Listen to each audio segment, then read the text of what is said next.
Welcome to our home, John. I'm so glad to have you here, and I'm glad that we can take a look at our basement remodeling project. We're actually in the process of finishing our basement. We've started framing it in, and at some point, it's going to become a playroom for our children. Well, it looks great, and it looks like you're well prepared too. I see your toolkit is filled with tools, It is. and in fact, starting with your safety glasses. It is. Anytime we start a DIY project, I use the pink safety goggles because I like to be fashionable as well as safe. She looks great, and they're so important because they protect your eyes. You never know what could happen when you're using a tool. So these are the number one thing in your tool pouch, along with a lot of good pink safety tips. That's right.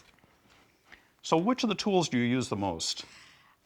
We do make good use of all of them. I would say that the cordless drill is probably the tool that I use most frequently. I keep it handy because it has so many great uses for hanging pictures, for hanging curtain rods, anything like that. Well, certainly when you're using something like this, so you always want to read the instructions first. Even if you are experienced with tools, take a look at them. They have a great number of safety tips that can be very helpful. But also start by looking at the enclosure. If it's cracked or broken, that means that there could be a danger of somebody reaching in and touching a live electrical part or getting hurt with a sharp edge. That's important.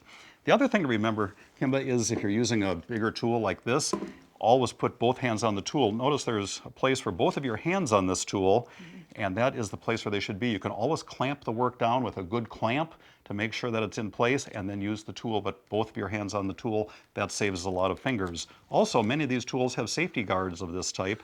Make sure that you never modify them or never take them off. They're very important to keeping you safe when you're using the tool. And also, when you're using tools, it's a good idea not to wear very loose clothing, because if that gets caught in the tool, or loose jewelry, that could be very dangerous too. So try to remember that when you're using tools, but by all means, use tools. Do-it-yourselfing is great, and it gives you a good sense of confidence when you're finished. Kimba, I see your remodeling project involves a lot of electrical work. It definitely does. And that is one tip that I have for all of you. You know me, and you know that I love to do DIY projects. However, I don't have the first clue how to work with wiring, and so this is one project that we are going to leave to the professionals. That's great advice. Why don't we head upstairs and take a look at a project that's a little bit more my speed. Well, Kimba, I see you've been doing a lot of painting up here.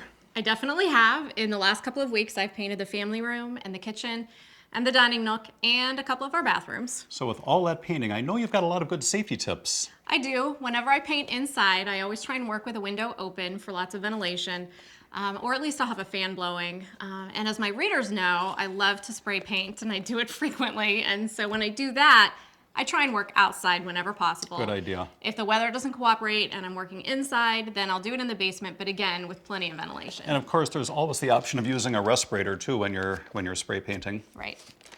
And of course, you climb up and down the ladder a lot when you're painting, don't you? I do, and this is the ladder that I typically use when I'm working inside. Looks like a great ladder. Do you know that thousands of people make hospital emergency room visits every year because of falls from ladders? It's not just the big extension ladders, but also the little step ladders that we use inside.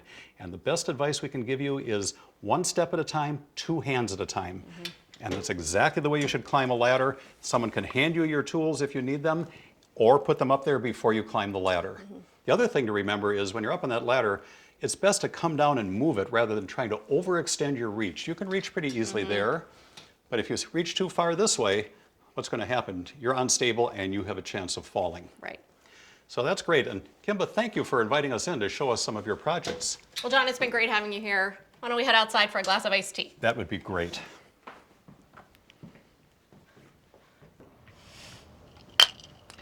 Kimba, thank you. Thanks for coming.